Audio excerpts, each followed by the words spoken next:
தாங்க எங்கள் வீட்டின் சூப்பர் ஸ்டார் ஃபேமிலி பிரேக்ஃபாஸ்ட்டோ. ஒரு பக்கம் ஒருத்தர் ராக்கெட் ஸ்பீடில் சாப்பிட்டுட்ருக்கான் பாருங்கள். ஒருத்தியை பாருங்கள் எவ்வளோ ஸ்லோவாக சாப்பிட்றா. இன்னொருத்தியோ ராயலாக அச்சீவ் பண்ணிக்கிட்டே எவ்வளோ சூப்பராக சாப்பிட்றாங்க பாருங்கள். இவங்களுக்குள்ள சின்ன சின்ன ஃபைட் வரும். ஆனால் ஒருத்தங்க சாப்பாடு ஒருத்தங்களுக்கு இல்லைன்னா இன்னொருத்தங்க கிட்ட போய் ஷேர் பண்ணிக்குவாங்க. அதுதான் இவங்களுக்குள்ளே இருக்கிற பாண்டிங். சாப்பாடில் ஃபைட்டே வந்தது கிடையாது. ஆனால் இந்த தலைவர் இருக்கான் பாருங்கள், இவன் தான் ஃபஸ்ட்டு சாப்பாடுக்கே எல்லாரையும் கூப்பிட்டுட்டு வருவான். வாங்க சாப்பிட்லாம் அப்படின்னு சொல்லி. இவங்கள ஃபாலோ பண்ணி தான் மற்றவங்க வருவாங்க. செய்கிறது தலைவர்னு எதுக்கு பேர் வச்சுருக்கோன்னா, எல்லா விஷயத்துலேயும் அவன் தான் முன்னின்று எல்லாமே செய்வான்.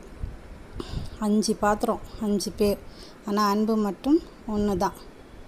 இதுதான் எங்கள் வீட்டு மியாவ் ஃபேமிலி பாண்டிங். இந்த வீடியோ உங்களுக்கு பிடிச்சிருந்துச்சின்னா கண்டிப்பாக லைக், ஷேர், கமெண்ட் பண்ணுங்கள். உங்கள் வீட்டில் உங்கள் பூனை எப்படிலாம் பிஹேவ் பண்ணுங்கிறத கமெண்ட் பண்ணுங்கள். எங்களோட ஷேர் பண்ணிக்கோங்க. எனக்கும் சின்ன சின்ன டிப்ஸ் கிடைக்கும் இல்லையா என்னோட